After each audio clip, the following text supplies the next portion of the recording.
tena faly aho fa nahazo ny loka lehibe indrindra dia ny African leadership milaza zany fa manana ny faiza mitantana sy ny traikefa amin'ny fampandrosoana tsy midoka tena akory sanatria fa reo afrikanina rehetra reo sy ny firenena hafa dia nifidy sy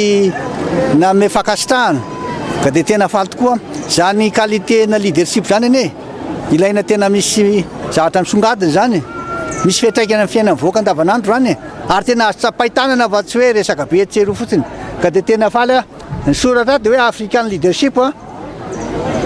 person of the year zany hoe tena olon'ny taona ty zany aty Afrika tena faly ka dia ataontsika izay ampandrosoana ny firenentsika voalohany président Kagame tena nanao zay tratriny eny izy nanovana ny Rwanda dia niova tokoa ny Rwandais lasa nandroso ilay firenena faharoa izy zao lasa président ny Union africaine amperinasa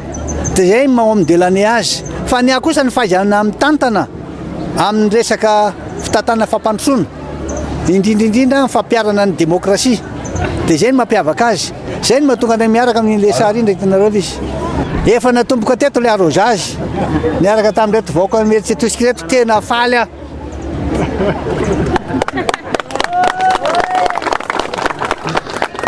teto nanomboka li satria avy aty amin'ity faritra ity koa moa zany neviny madame